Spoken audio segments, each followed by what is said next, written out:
When we hear the word mausoleum, we immediately picture a large and majestic structure. But did you know that this word comes from the name of King Mausolus? It was his tomb, built in ancient times, that became so famous that his name is now used to refer to similar monuments around the world. Today, we will talk about the tomb of Mausolus, one of the 7 wonders of the ancient world. The idea of building the tomb came up during Mausolus's lifetime. He wanted something grand to remain after his death that would impress people's imagination. The construction began before his passing and was completed after his death under the direction of Artemisia. Mausolus was the ruler of Caria, an ancient state located in what is now Turkey. He lived in the 4th century BC, and he wasn't just any king, but a very ambitious and influential man. Mausolus wanted his name to be remembered in history forever, and as we can see, he succeeded. Mausolus ruled alongside his wife Artemisia.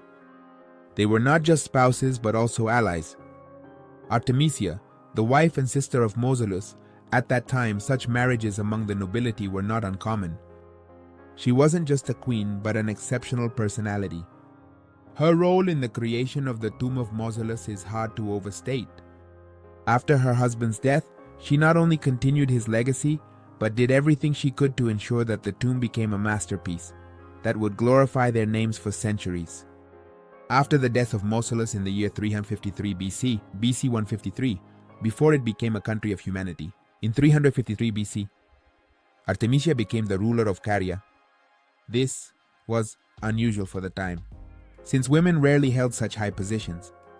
However, Artemisia proved that she was worthy of this role. She continued Mausolus's policies, strengthening the power and expanding the influence of Caria. Her rule was wise and visionary, and she earned the respect of both her subjects and neighboring states.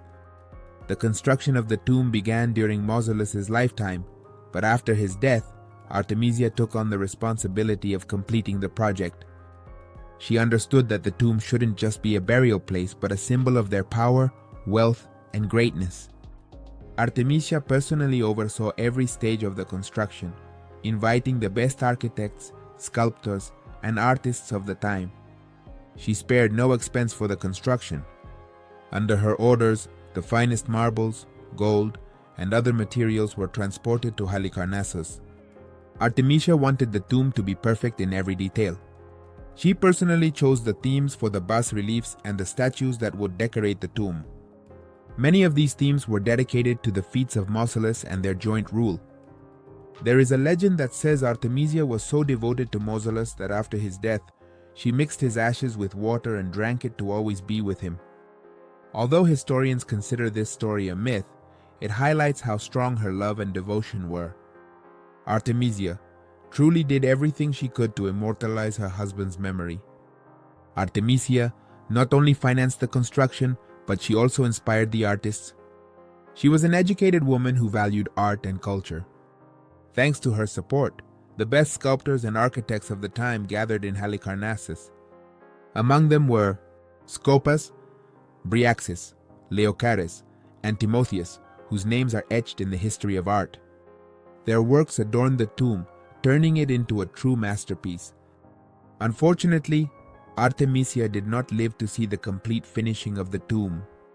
She died 2 years after Mausolus, but even in that short time she managed to make significant progress on the works.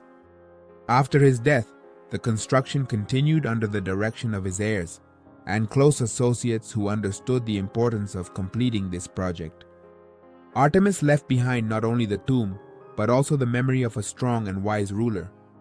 Her role in the creation of Mausolus's tomb was immense. Without their effort and dedication, this project would hardly have been so majestic and famous.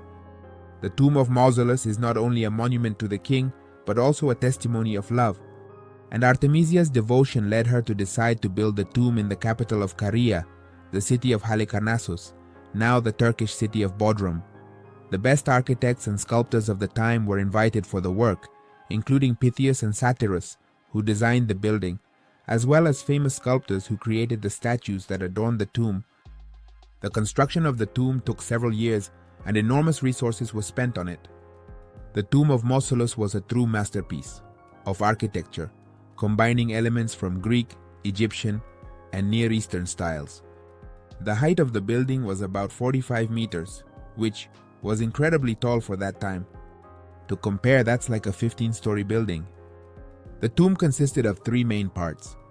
At the bottom, there was a rectangular base that looked like a huge pedestal. It was made of marble and decorated with bas-reliefs depicting scenes from Greek mythology and the life of Mausolus. On top of the base, there was a floor with 36 columns that created a sense of lightness and elegance. At the top, there was a pyramidal roof crowned by a sculpture of a chariot pulled by horses. In this chariot, there were probably statues of Mausolus and Artemisia.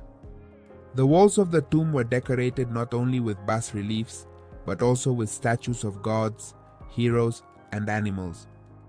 Every detail was crafted with care for quality and incredible mastery. For example, the lion statues at the entrance looked so realistic that they seemed like they would come to life at any moment. Mausolus's tomb impressed his contemporaries with its scale and beauty. It wasn't just a burial place, but a true work of art. People from all over the world traveled to Halicarnassus to see this wonder with their own eyes. In ancient times, the tomb of Mausolus was included in the list of the 7 wonders of the world. This list was created by Greek authors and included the most impressive structures and monuments of the time. The tomb of Mausolus was on par with masterpieces like the Hanging Gardens of Babylon and the Lighthouse of Alexandria. Interestingly, the tomb of Mausolus was not only beautiful, but also functional. Inside, there were special rooms for performing rituals and ceremonies. It was a place where people could honor the memory of the king and his wife. Unfortunately, time and natural disasters did not spare the tomb of Mausolus. It stood for several centuries, but in the 13th century, a strong earthquake severely damaged the structure. Later, in the 15th century, the Hospitaller Knights who controlled the area dismantled part of the tomb to use the stones in the construction of a fortress. Today, all that remains of the tomb of Mausolus are ruins and fragments of sculptures. Some of them can be seen at the British Museum in London. However, even these remains allow us to imagine how majestic this structure was. The tomb of Mausolus left a significant mark on history and culture. It inspired architects to create other famous mausoleums, like the Taj Mahal in India. The word mausoleum became a generic term to refer to large and majestic tombs. But most importantly, Mausolus's tomb reminds us how people throughout the ages have sought to leave something meaningful behind them. Mausolus wanted his name to be remembered for centuries, and he succeeded. Today, thousands of years later, we still talk about him and his tomb. It is believed that the statues of Mausolus and Artemisia, which were at the top of the tomb, were made life-sized. They depicted the king and queen in all their glory, which emphasized their greatness. To lift the enormous marble blocks to such heights, the builders used special mechanisms that were a true engineering marvel for the time. The tomb of Mausolus became a model for many later structures. Its elements, like the columns and the pyramid-shaped roof, were used in the architecture of different eras and cultures. The tomb of Mausolus was not only beautiful but also technically complex. Its design included several levels, each with its own function. The lower level served as a base and was decorated with bas-reliefs depicting scenes from the life of Mausolus and mythological themes.